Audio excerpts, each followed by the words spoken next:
행렬에 있는 4개의 성분 숫자들 A, B, C, D가 가지는 값들이 무지하게 다양할 수가 있고, 그래서 그것들이 어떠한 X, Y라고 하는 평면 위에 있는 점에 변화를 시킬 수 있습니다. 어떠한 X, Y라는 점에 다양한 갖가지 변환을 할 수가 있습니다. 그런데 그 중에서 우리는 초점을 맞춰서 행렬이 작용됐을 때 원 위에 회전을 하는 그러한 경우만을 따져보도록 관심을 좀 집중을 시키도록 하겠습니다. 그러면은 그것이 어떻게 되느냐? 회전만을 따지기 때문에 우리는 단위원을 여기다 그릴 겁니다. 단위원 1, 1, 마이너스 1, 마이너스 1이죠.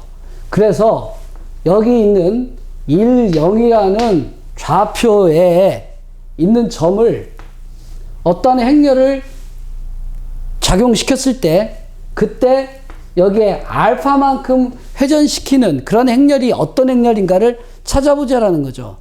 그러면은 여기에서 이 좌표는 어떻게 되겠습니까? 코사인 알파에다가 사인 알파 이렇게 되겠죠? 그리고 여기에 마찬가지로 이 각이 알파가 되면은 0, 1이라는 이 좌표는 0, 1이라는 좌표는 이렇게 가겠죠. 그래서 코사인 알파 더하기 2분의 파이가 되고 그 다음에 사인 알파 더하기 2분의 파이가 되고 이렇게 되는 겁니다. 약간 줌아웃을 슬쩍 이제는 이렇게 간단하게 할 수 있으니까. 전에는 이걸 몰라가지고 아유 정말 멍청하기는 내가 리모컨이 이렇게 좋은 게 있는데. 자, 그러니까 이제 여기에서 A, B, C, D라는 이러한 행렬이 X, Y가 아니라 1, 0에 작용을 하면은 곱셈에 따라서 쓰게 되면 어떻게 됩니까? 여기 A 나오고 A 곱하기 1, B 제로 해서 그 다음에 C 곱하기 1, D 곱하기 제로 해서 C 이렇게 나오죠. 그 다음에 A, B, C, D를 0, 1에 적용을 하게 되면은 그것이 뭐가 되느냐면은 A0, B1 하니까 여기에 B가 나오고 C0, D1 하니까 여긴 D가 나오고. 그런데 이렇게 쓴 것이 이것이 X, Y 좌표를 가리키는 것입니다. 이거 평면에 있는 두 좌표를 이렇게도 행렬이라고 말할 수 있지만 이 컴마를 안 쓰면은 행렬이라고 말할 수 있지만 수평 행렬 이거는 수직 행렬 이렇게 생각하면 되는 겁니다. 애초에 연립방정식에서 이 행렬이 처음 이해되기 시작했으니까 연립방정식의 X, Y가 평면상의 점 아닙니까? 그러니까 이거의 회전한 좌표를 이제 보면은 코사인 알파, 사인 알파 이렇게 된다는 것이고 얘는 또 뭐냐면은 코사인 알파 더하기 2분의 파이가 되고 사인의 알파 더하기 2분의 파이가 된다라는 거죠. 그러면은 이것은 어떻게 되느냐? 코사인 알파 더하기 2분의 파이는 이렇게 2분의 파이 또는 2분의 3파이 또는 파이 2분의 파이의 정수배가 되는 것들을 더해주는 그러한 공식에 대해서는 예전에 삼각함수의 변환해서 몇 년 전이야 8년 전 그런 때 올린 동영상도 있고 다시 한번 또 화제계산판을 또 한번 새로 올릴 계획도 있는데 그때는 이 핀 마이크도 없어가지고 음질도 안 좋고 그러는데 이제는 음질도 좀 높이고 그렇게 하면서 또 찍어 올릴 계획은 있습니다만 일단은 급한 분들은 그거를 참고하시도록 하고 그래서 이것이 코사인 알파 더하기 2분의 파이 하면 마이너스 사인 알파가 되고 그 다음에 사인 알파 더하기 베타는 이것은 코사인 알파가 됩니다. 자, 그러니까 이제 단위 원에서 하나의 점을 변환시켜주는 그런 행렬을 찾은 건데 A, B, C, D가 어떻게 되느냐면 코사인 알파 마이너스 사인 알파 그리고 사인 알파 코사인 알파 이와 같은 모양이라는 거죠. 이렇게 되면은 이런 애들이 적용이 되면은 여기 있던 점은 이렇게 회전시키고 여기 있던 점은 이렇게 회전시키고 또 여기 있던 점도 알파만큼 회전을 시키게 되는 거예요. 편집 과정에서 보니까 여기 일반적인 점에 대한 작용을 설명하는 내용을 보충을 해야 될 것 같습니다. 그래서 여기 손으로 추가합니다. 그러니까 x, y라는 이 좌표 평면을 행렬로 표시하면은 2 곱하기 1 행렬, 2행의 일렬인 이 행렬로 이렇게 나타낼 수가 있죠. 그것은 x0 더하기 0y. 행렬이라는 것은 단순한 덧셈은 성분끼리 더하는 거라고 그랬으니까 이렇게 나눠 쓰는 것도 물론 가능하겠죠. 그래서 이것은 x의 1, 0 더하기 y의 0, 1 이렇게 되는데 그때 변환을 시켜주는 행렬을 A, B, C, D라고 하는 성분을 갖는 대문자 A의 이름을 갖는 그런 행렬로 두겠습니다. 그러고 나서 이것을 x, y라는 행렬에다가 적용을 시키게 되면은 xa 1, 0 더하기 ya 0, 1 이렇게 되는 거죠. 이거는 뭐냐면은 여기 상수들은 행렬을 가뿐하게 통과해서 스칼라 곱이라고 그러는데 스칼라 곱이라는 것은 어떤 행렬에 곱해지게 된다면 모든 성분이 다 곱해지는 그런 거예요. 행렬에 대한 성질들을 보면 쭉 알 수 있고 그 다음에 이거는 아까 설명했던 것처럼 코사인 알파 사인 알파 더하기 y 그리고 마이너스 사인 알파 코사인 알파 아까가 아니라 지금 칠판에서 설명했던 그런 내용이 된다는 거죠.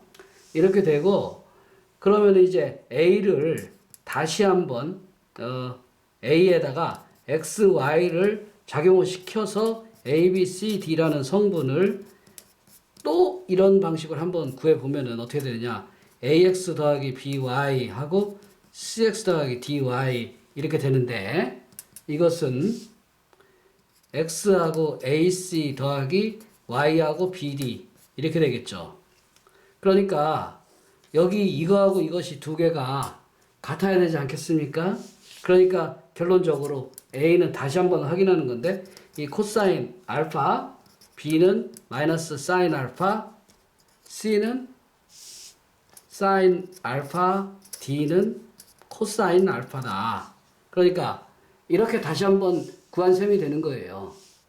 하지만 이것은 중요한 것은 이 칠판 설명에서 일반적인 점이 아닌 1, 0과 0, 1에 작용하는 그런 것으로서 구했는데 거기에서 일반적인 점에 대한 작용하는 내용으로 적용된다. 그 행렬이 성분이 그렇게 된다. 라고 말하는 과정에서 살짝 비약이 있었다는 겁니다. 그래서 그 비약을 채우기 위해서 이렇게 내용을 보충합니다. 자, 이거를 이용해서 우리가 이제 삼각함수의 공식의 삼각함수의 합의 공식, 그거를 이제 유도해 보도록 하겠습니다.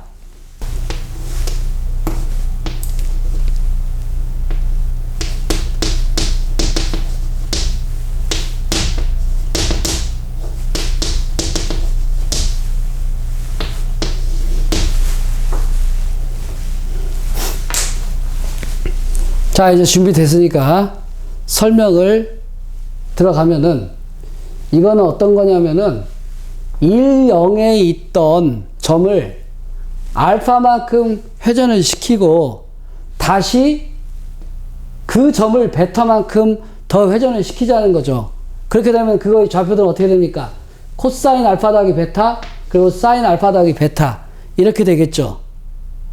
그러니까 이제 이 점은 1, 0이라는 것에다가 적용하는 걸로 했는데 그거는 1, 0이 아니래도 상관없습니다. 어떤 점이건 의미가 없는 거예요. 그런데 이건 생각해 봅시다. 여기를 알파 먼저 회전하고 나서 다시 베타만큼 가는 것과 그리고 여기를 한꺼번에 가는 거 그게 무슨 차이가 있겠습니까? 중간에 잠깐 쉬었다가 가는 거하고 그 다음에 여기서 한꺼번에 가는 거하고 상관이 없겠죠? 그겁니다. 바로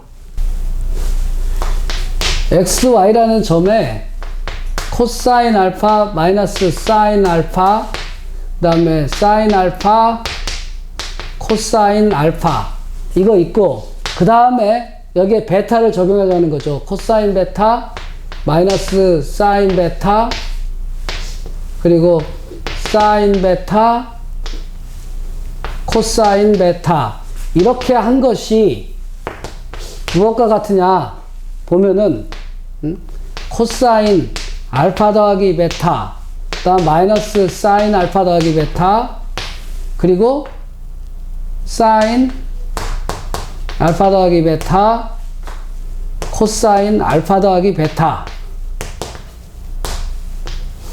이렇게 된다는 겁니다.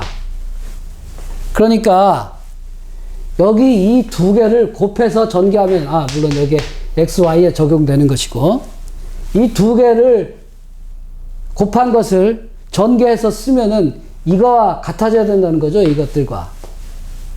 그러니까 실질적으로 확인해 보면은 이 부분 있죠. 이거하고 이것이 만나가지고 이것이 나와야 될 테니까.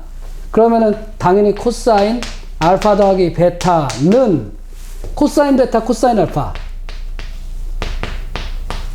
코사인 알파 그리고 빼기 사인 베타 사인 알파 사인 베타 사인 알파 이렇게 나오고 그리고 또 여기 사인 부분에 대한 거 이거는 어떻게 되느냐 사인 알파 더하기 베타는 이것이 이 자리에 있는 것이 나오도록 하려면 어떻게 됩니까? 이거와 이것이 만났을 때죠. 그러니까 사인 베타 코사인 알파 더하기 코사인 베타 사인 알파 이렇게 즉 어느 방식으로 하건 앞서 올렸던 그런 삼각형을 이용한 방식이건 아니면 이런 행렬을 이용한 방식이건 똑같은 결과가 나온다는 겁니다. 당연한 얘기죠. 자, 그러면 다음으로 이제 마지막 요즘 아이들이 배우는 그런 방식을 이제 설명하도록 하겠습니다.